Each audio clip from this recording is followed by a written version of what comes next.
tout ça. Mais pour l'heure, il est 11h et c'est le 3 minutes info avec Fanny Wegscheider. Dans l'actualité aujourd'hui, c'est 21 personnes, dont 2 mineurs, qui sont déférés dans le cadre de l'enquête sur ces attaques de prison ces dernières semaines, revendiquées par le groupe DDPF. Elles seront présentées à un juge. Le parquet demande notamment leur mise en examen pour association de malfaiteurs en vue de la préparation de crimes et délits, ainsi que leur placement en détention provisoire.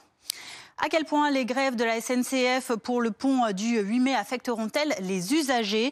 La direction poursuit tant bien que mal ses négociations avec les syndicats, Sudrail en tête, qui ont déposé leur préavis entre le 6 et le 10 mai prochain. Le ministre des Transports, invité de BFM TV, demande un préavis de 72 heures au lieu de 48 heures pour limiter les désagréments pour les voyageurs.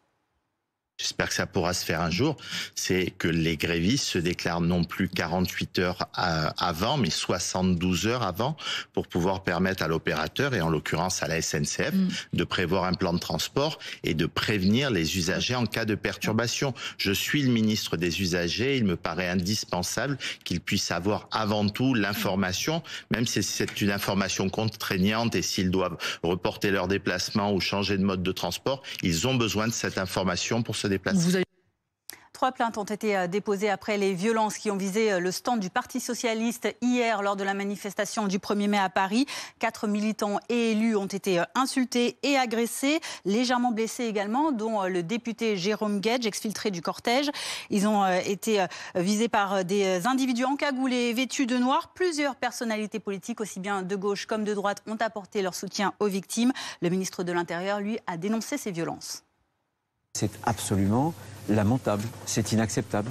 Je veux dénoncer celles et ceux qui ont ce genre de pratiques violentes et qui ciblent des partis parfaitement démocratiques. Je veux parler évidemment de ces élus, dont Jérôme Guedj. Donc c'est bien des élus de la République qui ont été ciblés. C'est aujourd'hui jour de déménagement provisoire pour les élèves et personnels de l'école maternelle Émile Zola de Saint-Ouen, gangrénés par le trafic de drogue. Du bâtiment annexe, ils sont à partir d'aujourd'hui accueillis dans le bâtiment principal réaménagé en conséquence. Et quant au retour dans l'ancien bâtiment à la rentrée de septembre prochain, la mairie compte sur le concours du ministère de l'Éducation nationale et de la préfecture de police pour en sécuriser les lieux.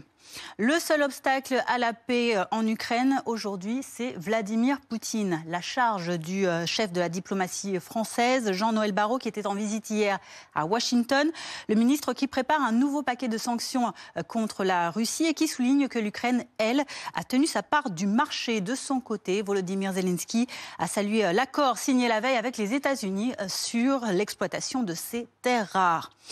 Au moins 29 personnes sont mortes cette nuit après des bombardements israéliens dans diverses localités de la bande de Gaza. Israël qui continue par ailleurs de bloquer l'aide humanitaire dans l'enclave palestinienne depuis maintenant 2 mois.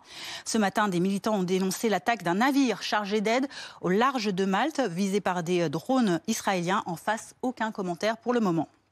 Et on referme ce journal avec cette information RMC Sport. L'attaquant du Paris Saint-Germain, Ousmane Dembélé, ne jouera peut-être pas la demi-finale retour contre Arsenal de Ligue des Champions mercredi prochain au Parc des Princes.